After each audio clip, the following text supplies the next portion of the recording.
자, 15장의 4절 포인터 조금 더 살펴보기라는 주제로 얘기를 할 건데요. 이제 본격적인 포인터 사용을 앞서서 좀 알고 있어야 될 한 몇 가지 사항만 좀 더 언급을 하고, 그리고 이제 본격적인 포인터를 사용하는 모양으로 보도록 할게요. 자, 포인터하고 const라는 이 선언, 이거에 대해서 한번 살펴볼 거예요. 그래서 앞에 우리 변수 공부할 때 const const에 대해서 살펴봤어요. 변수를 상수화하는 그런 이게 지시자였죠. 이와 같이 const라는 게 있었어. 앞에 우리 사용했었는데, 자, 그러면 이 const 선언이 포인터 변수 포인트와 같이 사용을 해서 const라고 적어주면 어떤 특성을 갖는지 한번 살펴볼 예정이에요. 자, 예를 한번 보면 앞에서 const가 기억이 안 나면 이런 거였죠.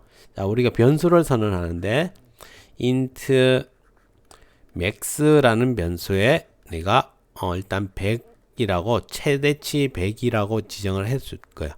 자, 이렇게 하면 일반 변수니까 max의 값이 바뀔 수 있잖아요. 누군가가 밑에서 자, max라는 변수에 1000을 넣어주세요. 이렇게 바꿀 수가 있어.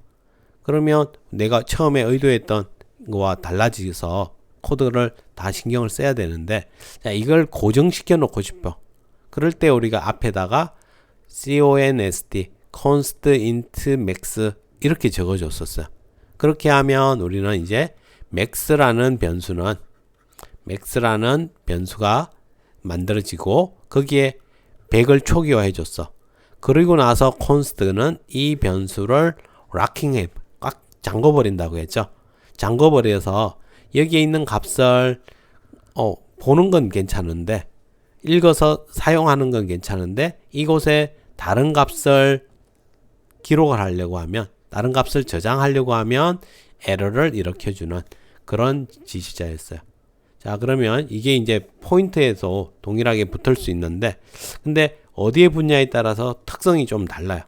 그래서 const가 int형의 포인트 iptr이라고 이렇게 되어 있는, 여기 int 앞에 const가 붙어 있으면, 이렇게 적혀 있으면, 이렇게 되면 상수화의 대상이 누가 되냐면 iptr이 가리키는 곳이 되는 거예요.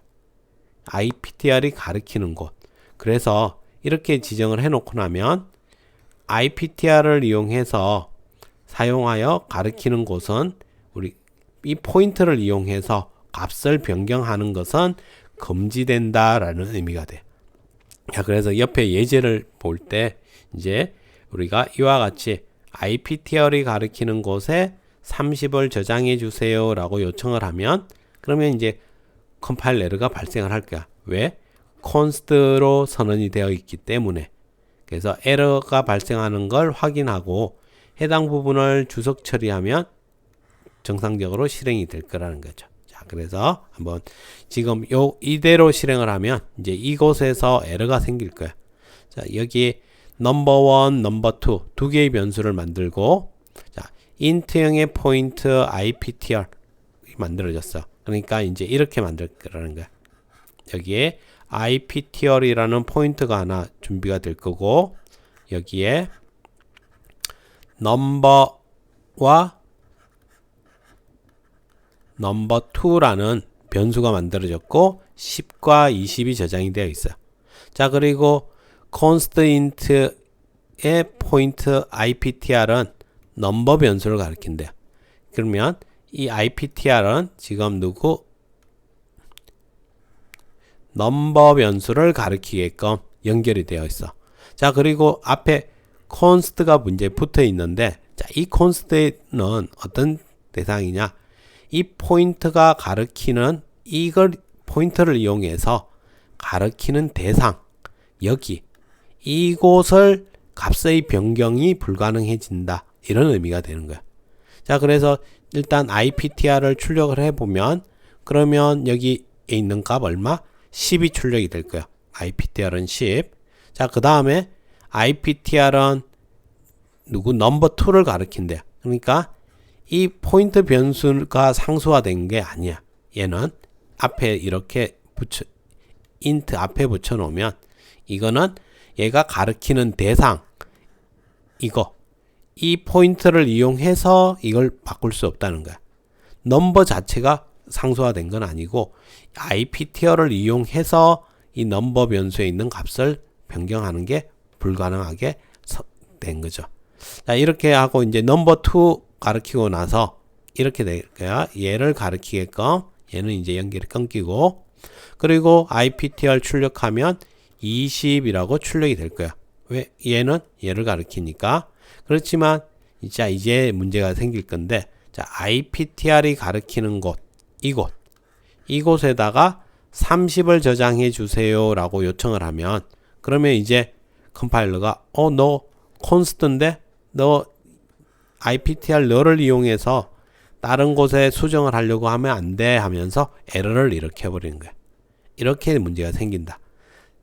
여기서는 얘를 가리키거나 이렇게 변경할 수 있는데 이걸 이용해서 가리키는 대상 역참조를 하려고 하면 그때 문제가 생긴다. 그래서 문제가 생겨서 여기서 에러가 발생을 해서 프로그램이 강제 종료될 거야. 그럼 이제 이 코드를 주석 처리하고 그리고 이제 실행해 보면 여기도 지금 여전히 여기를 가리키고 있으니까 20이 출력되는 걸 볼 수 있다. const가 어디에부터 앞에 있어. 여기에 대상이 된다. 자, 그러면 두 번째는 const를 선언하는데 이번에는 int 여기 앞에 붙지 않고 IPTR이라는 포인트 변수명 바로 앞에 붙었어. 바로 앞에 이렇게 선언이 되면 이번에는 상수화의 대상이 IPTR 이 자체가 되는 거야. 자, 그래서 선언 시에 IPTR을 초기화하고 나면 이제 다른 변수를 가리키게끔 변경하는 게 불가능해진다는 거죠. 이런 대상이 된대. 그래서 IPTR은 넘버2 변수의 주소값을 저장해 넘버2를 가리켜 이렇게 하면 이제 에러가 발생을 해서 실제 에러를 발생해서 정상적인 실행이 안 될 거라는 거야. 해당 부분을 주석 처리해주고 그리고 실행을 해보면 된다는 거. 자, 그 다음 이번에는 이 const가 int 앞에도 있고 포인트 변수 이름 앞에도 있어요. 자, 이렇게 해서 변수를 초기화를 해주고 나면 이 앞서 얘기한 이 두 가지가 모두 적용이 돼서 이 둘 다 안 된다는 거죠. 그러니까 얘는 완전히 상수화돼 버려서 딱 하나만 가리켜서 있고 다른 가리키는 대상을 변경할 수도 없는 그런 형태의 포인트가 된다는 거예요. 자, 이런 식으로 그래서 const 선언은 나중에 뒤에 보면 표준 함수들에서 우리가 자주 만나게 돼요.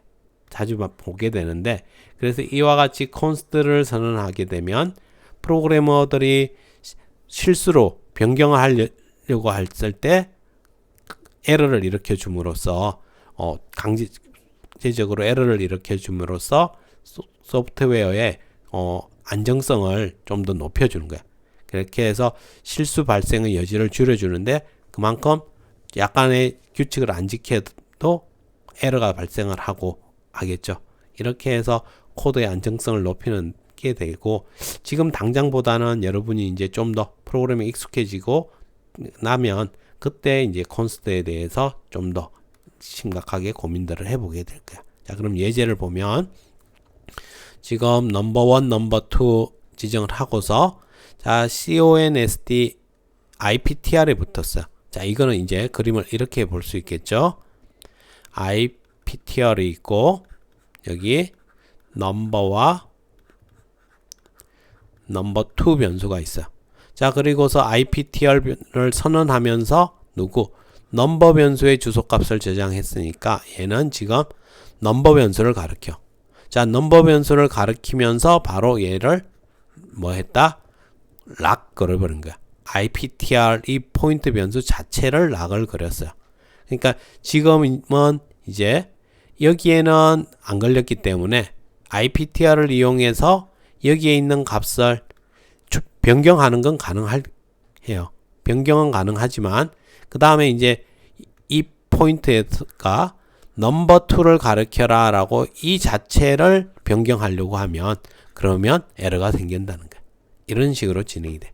자, 그러면 출력해서 확인했고 IPTR이 가리키는 곳에 30을 저장해라 라고 여기서는 일단 10이 출력이 됐을 거고 다음에 30을 저장해 하니까 이곳이 30으로 바뀌었을 거야. 그리고 출력하니까 30이라는 결과가 나왔겠죠. 자, 그런데 이번에 IPTR을 넘버2 변수를 가르쳐 주세요. 넘버2 변수의 주소값을 저장해 주세요 하니까 여기서 에러가 발생을 한다는 거죠. 왜?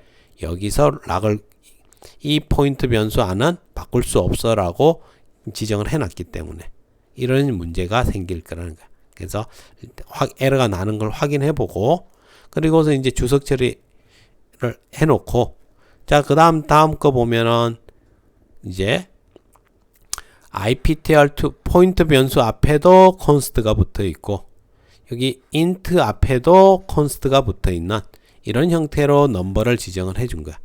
그러면 이제 얘는 이 포인트를 이용해서 이곳에 있는 값을 수정하려고 할 때도 에러가 생길 거고 수정을 못하게끔 막아놨고 이 포인트 변수가 다른 변수를 가리키려고 할 때도 에러가 생기겠죠. 이렇게 해서 자, 이 IPTR2의 값을 변형을 하려고 해도 에러가 발생을 할 거고 IPTR2 자체를 다른 변수를 가리키려고 할 때도 에러가 발생을 한다는 거야. 자, 이렇게 해서 const라는 걸 추가를 해줌으로써 이런 제약들을 많이 걸어주게 되는 거야. 그럼 이런 제약이 걸려지면 그러면 실수의 여지를 많이 줄여주게 되는 그런 의미가 된다라는 거. const 선언. 자, 그 다음 하나 더 볼게. 포인터의 잘못된 사용을 좀 방지해 주려고 해요. 자, 이렇게 우리가 위 예제처럼 포인트의 특성과 연산자의 결과들을 살펴보기 위해서 포인트 선언 시에 0x1000 등 이렇게 값을 임의로 지정을 해줬어. 초기화해서 사용을 했는데 이건 설명의 편의를 위한 거지 실제 이렇게 사용하지 않는다라고 얘기했었어요. 왜 그러냐? 자, 이와 같이 값을 지정을 해놓고 우리가 역참조 연산을 그냥 바로 사용을 한다면 심각한 오류를 일으키게 되겠죠. 자, 왜냐하면 자, 여기 주소 번지가 0x1000 번지야. 자, 그리고 우리가 포인트를 IPTR을 만들고서 지금은 그냥 값을 확인해 보려고 이렇게 적어 놓았는데 사실 이 주소 번지에는 누가 있는지 정확히 알 수가 없어요. 그리고 특히나 이렇게 작은 번지 이런 것들은 다른 용도로 이미 있겠죠. 누가 있는지 알 수도 없는 이 영역에다가 그 다음에 우리가 바로 이제 이와 같이 값을 참조를 한다든지 또는 별표 IPTR에 10을 저장해 주세요 하면 어디? 이 주소 번지가 있는 이곳에다가 값을 쓰려고 할 거잖아요. 어떤 프로그램이 있는지도 알 수 없는 영역에 접근을 함으로써 오류가 된다는 거야. 아주 치명적인. 그래서 포인트를 조금만 잘못 사용하면 프로그램이 그냥 강제적으로 죽여버리는 아주 치명적인 문제들이 나거든요. 그래서 포인트는 아주 디테일하게 정확하게 다뤄야 돼요. 그런 문제 때문에 포인트가 또 어렵게 느껴지기도 하고요. 자, 그래서 어떤 값이 있는지 알 수 없는 주소 번지를 접근하게 된다는 거거든요. 자, 그러면 이런 걸 방지하기 위해서 포인트 변수를 선언할 때 아직 가리킬 곳이 없을 때 아직 누군가를 가리키지 않을 때 그냥 변수만 무작위로 선언해 놓고 초기화를 안 하면 어떻게 돼요? 얘도 지역 변수이기 때문에 이미 쓰레기 값이 들어올 수 있다는 거야. 그럼 그 쓰레기 값이라는 것은 포인트가 누군가를 가리켰는데 어느 번지인지 알 수 없는 값이 되겠죠. 그래서 문제가 될 수 있어. 그래서 초기화를 이렇게 null 지정을 해주면 그러면 이제 되는 거야. 그러면 사실 이 null이라는 값은 보통 대부분의 컴파일러는 이제 0이라는 값으로 보통 지정이 되어 있는데 그 의미가 조금씩 컴파일러마다 좀 달라질 수가 있어요. 그렇지만 얘 null이라고 define 되어 있는 얘는 이제 포인트를 사용하게 될 때 0번지를 가리키라 이런 의미보다는 아직 아무것도 가리키고 있지 않다라는 이런 의미로 지정을 해 놓은 거야. 그래서 우리가 이와 같이 이제 사용하게 될 때 이 null인 경우, 이 값이 아직 null인 경우에는 이 포인트는 아직 아무도 가리키지 않네라고 내부적으로 판단을 할 수 있다는 거. 그리고 우리도 이제 나중에 메모리 동적 할당 같은 데서 이렇게 할 때 이제 if 할당을 받고 자, IPTR이 누구 null이면 이런 식으로 해서 얘가 아직 뭐 메모리를 제대로 할당을 받지 않은 아직 사용하지 않는 아무도 가리키지 않는 포인트인지 할 때 이런 식으로 이제 비교를 해 나가게 될 거예요. 자, 이렇게 해서 포인트에서 초기화할 때 아직 누군가를 가리키지 않는다면 null로 초기화를 해 주도록 이렇게 사용을 하도록 할게요. 자, 이렇게 해서 포인터 부분 기본적인 내용들을 살펴봤어요. 자, 여기 예제까지 해서 정확하게 의미를 파악을 해 두시고 그리고 이제 16장에서 첫 번째 배열과 결합을 해서 배열과 포인트를 결합을 해서 의미를 한번 살펴보게 될 거고 그리고 그런 의미를 좀 더 함수라든지 이런 곳에서 어떻게 사용하는지 살펴보도록 할게요. 네, 수고하셨습니다.